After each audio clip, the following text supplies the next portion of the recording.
Helping Seniors Television, all about improving quality of life for seniors. If you're a senior, know a senior, or plan to be a senior, then this show is for you. It's all about helping you develop your own aging plan so you can age actively and with dignity. Helping Seniors Television from the Helping Seniors Network of information, education, and resources. Welcome to today's edition of Helping Seniors Television from the Helping Seniors Network. Whether you are caring for a senior, are a senior, or just plan to be one, we hope you'll enjoy today's program. Learn how the medical office team helps in this edition of Helping Seniors. Noted periodontist Dr. Lee Sheldon joins Helping Seniors TV host Joe Steckler.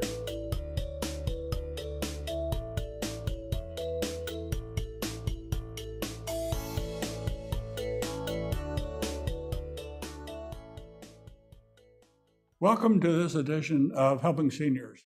My guest this morning is Dr. Lee Sheldon, and Dr. Lee Sheldon is an orthodontist. No, I'm a periodontist. You've known me for how long? I just wanted to see if you were paying attention. All right, I'm awake. I'm awake. I just got back from vacation. I remember what I do. Periodontist goes down into the gum, and an orthodontist takes it out? No, orthodontist straightens teeth. Oh, straightens teeth? Yeah. Periodontist is involved with overall treatment planning and taking care of gum disease.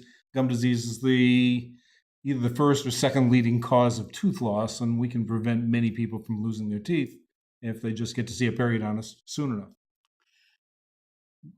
We eventually will get into talking with some of those things as the show progresses. I know we will. But the central thing we wanted to talk about today was the importance of the management team, the leadership team, the office team in administering and sort of ensuring that the client not only gets follow-up care, that they want to receive follow-up care. And the reason I can talk about that is because I am one of the worst, absolute worst, and I admit it, I don't follow up on my dental care. Okay. But I've been blessed that I've had some good dentists. You one. Thank you. And the good Lord has given me some good teeth. Yeah. So. And if not, we figure out a way to give you some anyway. I know. He put some bound in there and they come. That's right. And they work. They work. I can chew with them. Good. And I asked somebody recently, I said, you're afraid to talk on the radio show or the TV show because you're afraid your teeth might fall out? And they laughed at me. They had their own teeth. Yeah. But, Lee, you can joke all you want about dental care, the importance of dental care, and the importance of management. But when you get into any type of medical care, having a good medical team and leadership team is so important. It is, and we don't give our teams enough credit. And part of what we do, as you know, is to teach management to other periodontists and other specialists around the country.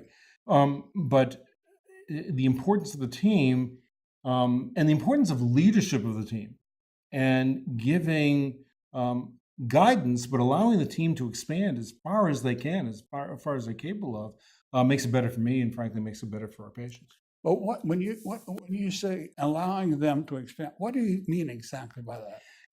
I'll give you a specific example. A dental assistant goes through dental assisting training, which usually lasts 1 year. And they are taught that you cannot diagnose. You're not allowed to diagnose. Diagnosis is reserved for the doctor. And so they come into the office afraid to say anything. My feeling is completely the opposite. I want my assistants to diagnose. Now, I don't want my assistants to tell them the diagnosis, tell the patient the diagnosis, because obviously diagnosis comes from me. But unless the assistant can think through a case all the way through and think like a doctor, then the assistant is reduced in her capability. If we bring them up to the point where they can read x-rays, understand position of teeth, understanding what periodontal disease and what impact it might have, they can be in a much better position to help the patient. Because when it comes right down to it, the patient is going to spend a lot more time with the dental assistant than the patient is ever going to spend with me. I'm trying to think about all. But when you get into the business of in certain parts of the dentistry, I'll agree with you, but when you get into specialized care areas like dental implants, Yep. what the doctor establishes or the plan he lays out is extremely important, and no assistant can do that. You're absolutely right. What I want to do is to increase the assistant's thinking skills. Understand, you're not coming into the office, you're not coming into my office because of my assisting team. You're coming into the office because of me. But for me to be able to work effectively, I need to have an assisting team who's educated as well as they possibly can be. So if somebody comes out of dental assisting school, which is 1 year after high school, or they come to see me, which is 7 years, 10 years after high school, obviously there's going to be a difference. But unless I ask my assistants to think in terms of diagnosis, to think in terms of treatment planning and to have some basic understanding, they're going to be in more of a menial position. And therefore, if you have a question for the assistant would be thinking in that condition at a lower level. But if I encourage my assistants, if I train my assistants, if I show my assistants how to look at all of the things that we do, all the diagnostic things, whether it's CT scanners, study models, or specialized software, or regular x-rays, or periodontal probing, or anything, and have them understand the meaning for that, they can do a lot better job for you. Besides that, they feel they're expanding, and everybody in every aspect of life wants to be able to feel as if he or she can grow. Well, let's just take the case of a person that thinks they need a dental implant. Yeah. And they go in. I knew I needed a dental implant because my bridge I had came out. Right. So, and since you're been on the radio and the TV show with me for years, I knew that I had to come see you because I didn't know there was anybody else was going to work on putting anything down in my gum again. But I think it's so important that we do a better job of recognizing the importance of this team aspect in dental care. And the reason I say it is because I have in my own area of going to doctors, I've watched the staff change. Yes. And I've watched what I perceived as being very, very good assistants, nurses, and then I find that they've been replaced by somebody else, and I make a call and try to let the people know what's happened and why I wouldn't call them unless I needed help. And I find that some of the nurses are not as responsive as others that people thought were maybe too outgoing. Have you experienced the same type of thing? Of course I have. And part of that is selecting the right person. And we don't always select the right person the first time. But there are certain methods of interviewing and certain testing that you can do to kind of weed out who might be the good person or the bad person. The second thing, though, is to develop training modules, whether video training modules, we're essentially doing a video training module of a type right now, or whether we're talking about written modules. We have a system of written materials. You know, we've written a book, and every one of my assistants and every one of my staff members has to read that book. That's part of the training. There's a certain amount of ethics training that we do as well. What's allowed, what's not allowed. And there are videos that we've created specifically to make sure that that person, and I'm talking about whether it's a trained assistant or whether it's untrained, that there's a sequence of education that that person goes through, which might last 6 months or longer, in order to be able to get that person on board so they can be an effective member of our team. You brought up, you're talking about your book, The Ultimate Mouth Manual. Yeah. Are you on your third edition now? I finished my third edition. You yes. finished the third? Yeah. Okay, when am I going to get a copy? I'll get you one. Okay, I'll hold you to that. Okay. Because have you expanded on material that was in edition 1 and 2? Yes, I have. There are certain specific, there are changes that have occurred in dental care, particularly in dental diagnostic care and surgical care that we've been able to expand. And I asked my associates to write additional material. So my son, Dr. Matthew Sheldon, who's a general dentist and can expand the restorative part of the tooth part of the Ultimate Mouth Manual. He was in charge of that. And Dr. Michelle Furtado, who's our board-certified periodontist, was able to expand on some of the new diagnostic materials that he's been able to do to help patients get through their surgical procedures much more predictably and much faster as a result of the things that he does to pre-plan every surgical case. You know, I think what a lot of our viewers don't understand, or maybe don't, it's not that they don't understand it, we don't give enough importance or enough emphasis to the importance of understanding what it takes to put together an effective dental practice. I think you look at that, but you also look at any system or any successful organization. The organization does begin at the top. In other words, the person who's in charge of that organization essentially sets the standards for that organization. But then there's implementation of those standards. I couldn't do it without Danielle. Danielle's an office manager, and she has the best needs of the patient, also the best for the staff as well as the best for me, always in her mind.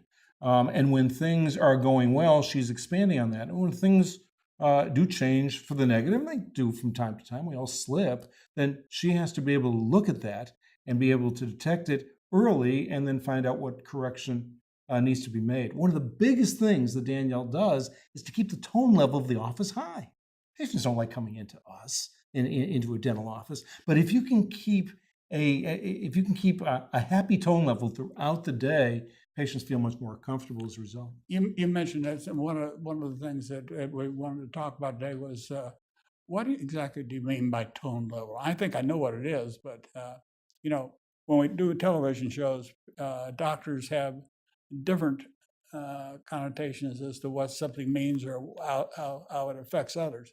And when you talk about tone level, a lot of people might think about the level of noise in the office. Right. Or what exactly do you mean when you say tone level? What do you really mean by It's that? an emotional tone. It's how a person expresses himself, actually how a person feels internally. So that if we look at a low tone, which particularly in the dental office, a low tone might be considered fear. People walk into the office their first time, they're afraid, particularly afraid of the unknown. That would be considered a low tone.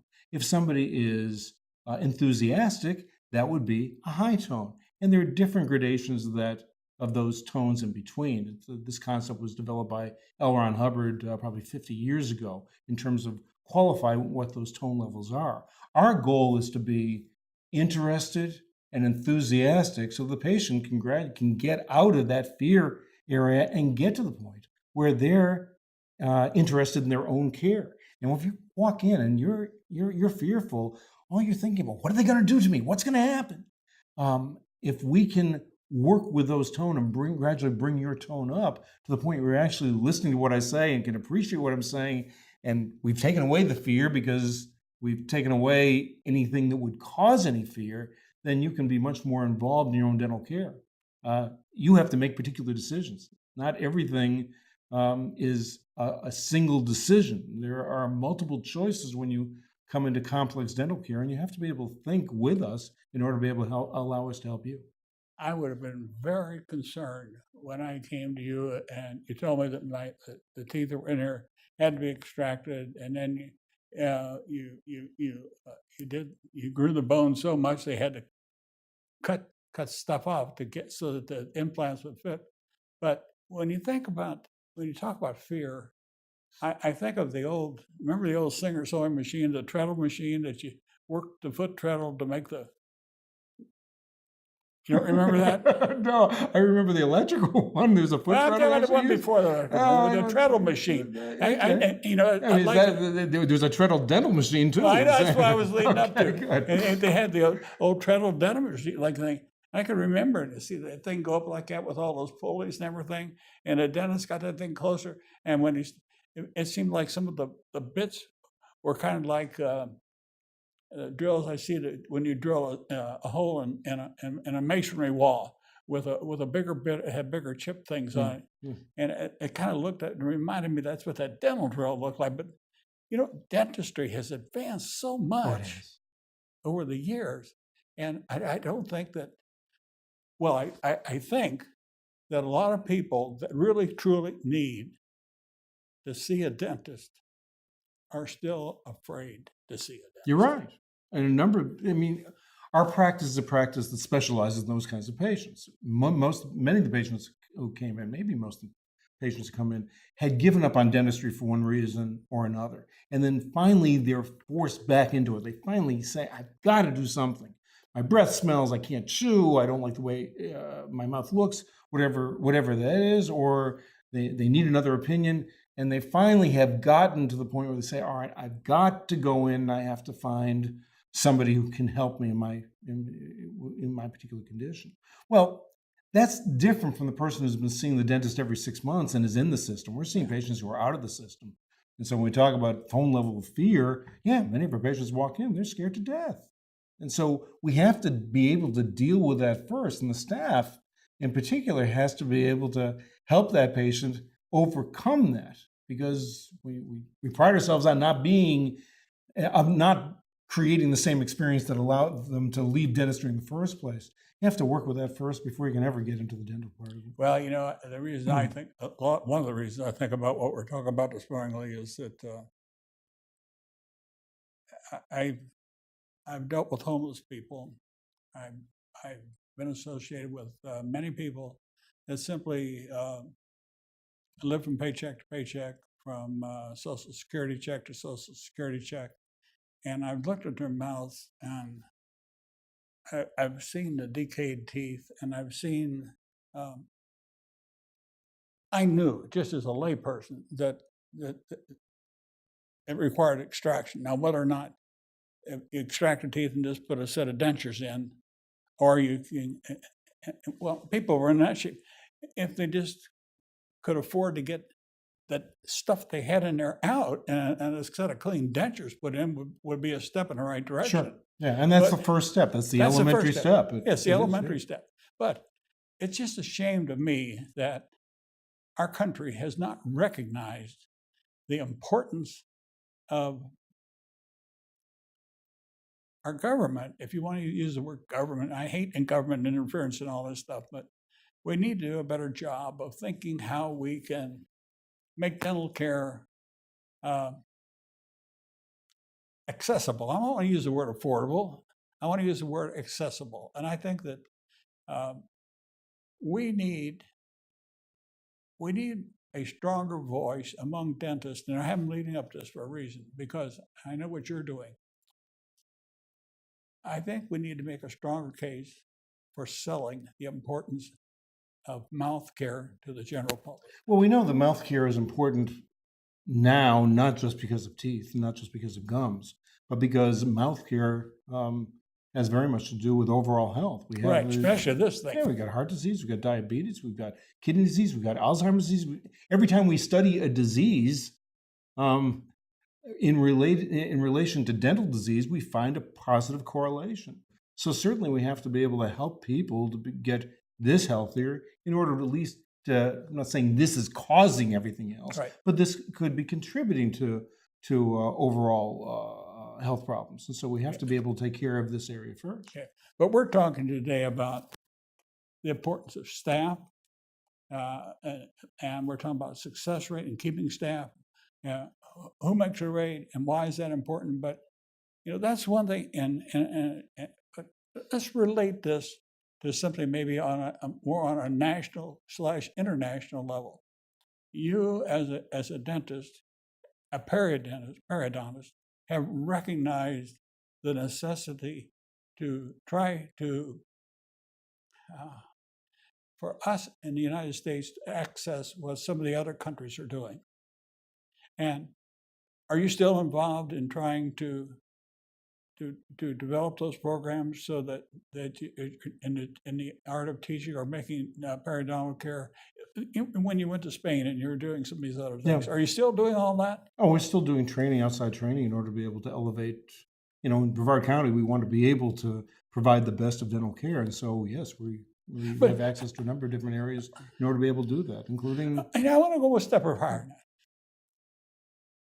How would you rate dental care in Brevard County in comparison to the dental care that you have gone out and you've spoken at forums and conventions outside the United States?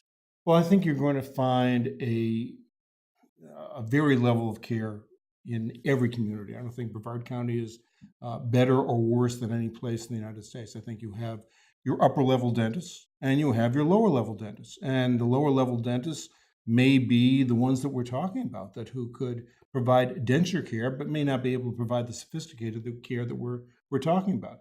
There's a difference in dental care and medical care. You can seek the denture care or you can seek the dental implants. There are different spectrums here. And there's some dentists who are very comfortable treating at this level, and there's some dentists who are very comfortable treating at this level. I think in Brevard County, you have all of those levels. It's just a matter of finding the person who can do this level of care, this level of care, or this level of care, depending upon what you're seeking, what you desire for yourself. And my problem is, and all the senior programs I've been involved with over the years, I've recognized that there is so many people, Dr. Sheldon, that simply don't know where to go or how to access this type of care. It is difficult, and we've experienced that, particularly when we started going directly to patients. As you know, we had a very big referral practice for most of my career. The big discovery that we made when we started going directly to the patient was essentially there was a whole group of patients who didn't know where to go, and for whatever reason, either because of advertising, or they've seen me on shows like this, or they've seen what we've written in newspapers and magazines and things like that, and say, well, he sounds like the expert, maybe I'll give him a try. And then I didn't realize how large a group of patients there were. After all, I was working in the referral group, so they were seeing dentists on a regular basis, and okay, they needed to be referred to their specialists, like they were referred over to me. But there's a much larger group of patients out there who had decided not to seek dental care, and they're looking for the expert. They'd become disenchanted with dentistry for one reason or another, and we all know what those reasons could be. And finally, they have to find out where to go. Well, it's difficult. There's nothing that credentials me except for the fact that I'm a specialist. People don't even know what a periodontist is. What's a periodontist? Yeah. And so then finally they say, oh, well, he's a specialist. I know that I see a specialist when I have complex medical problems. Maybe if I see a specialist for complex dental problems, maybe it works the same way. And the answer is yes, it does work the same way. Now think about what we're talking about. Now, the questions I've asked you. We're talking about international talks, forums, conventions, trying to find out what other people are doing and how to bring that back to Brevard County. And let's go back to what the title of our show was today. The staff may be the key to your dental experience. It's true. Why? Because the staff can make the difference. If we're talking about experiential treatment, if we're talking about communication, answering questions right away, knowing when you can answer a question and when you can't, understanding what the doctor says, because I'm going to give my treatment plan. It might take me a half an hour to do the presentation, to go through all of the diagnosis and treatment planning. But then the patient has questions. The assistant needs to be able to guide that patient through the questions, which might take an hour, 2 hours, 3 hours, 4 hours, unless that dental assistant, and by the way, it's not 4 hours all at one visit, but people are ready to receive a certain amount of information, and they have to digest that first. And then they are ready to receive the next packet of information until they can finally make the decision, because there are treatment alternatives, unless we have a staff member who can communicate well and communicate effectively and can communicate with answers and understand what the patient actually wants. And unless we have a lot of friendliness going on, that person who was disenchanted to begin with may become disenchanted again. Well, if that's the case, we've lost, and the patient's lost as well, because the patient now doesn't have an opportunity for treatment. So we have a staff who's well educated and likes what they're doing and likes patients, then they may get the treatment they need. It's like the old, like in the Wild West days, they say, now we'll circle the wagons. Okay, we're going to circle those wagons. And we go back to the fact that once we got those wagons circled with a good, effective staff, what does that do? It lets you, the guy who's the most experienced of your son and Dr. Furtado, my memory's still good. Okay. I remember it's Dr. Michel Furtado, and how you pronounce, because he's French and it's Michel. But having those two dentists that you feel very comfortable that they're able to do what you want to do, that then lets you, the guy that started the practice and has been through all these training forums, that lets you sort of come back and say, I can focus my time now on treatment plans, how to make the more effective use of my son's talents and Michelle's talents, and sort of sets a tone for what the staff thinks they can do. It's true. It's true. As we start at the beginning, we always want to be able to grow. My position of growth is obviously running the practice, but it's also to help others run a practice effectively as well. If we can do those things, and the more I get out there, the more I hear of problems, I'm able to not only provide solutions, but also they provide solutions for me because they're doing some things that are a little bit different for me. It's a co-learning experience. The result always, no matter how we're doing it, is to make sure the patient is treated well and treated effectively. But have you found, since you've been able to do this, has that caused you to get away from the actual practice of dentistry? I know there's no way you can do what you're doing now and do as much actual dentistry as you did before. Sure. But are you still keeping your hand in? I'm keeping my hand in terms of diagnosis and treatment planning. Active dental treatment, no, I'm not doing that anymore. I've got two doctors who can do that very, very well. And if they have questions or if they want an opinion, if they want me to check something, I'm there to be able to help them out. And I do supervise what's going on in the practice. For me, at this stage, it's teaching, writing, and being able to create environments to get lots of patients to the point where they can get the best experience. But I have one last question. Yeah. With all your training, with all your skills, would you still feel comfortable if an emergency arose and you had to go back and do all that you did before? Would you still do it? I could still do it. You could still do it? Yes. Well, that's nice. That's nice to know. Thank you.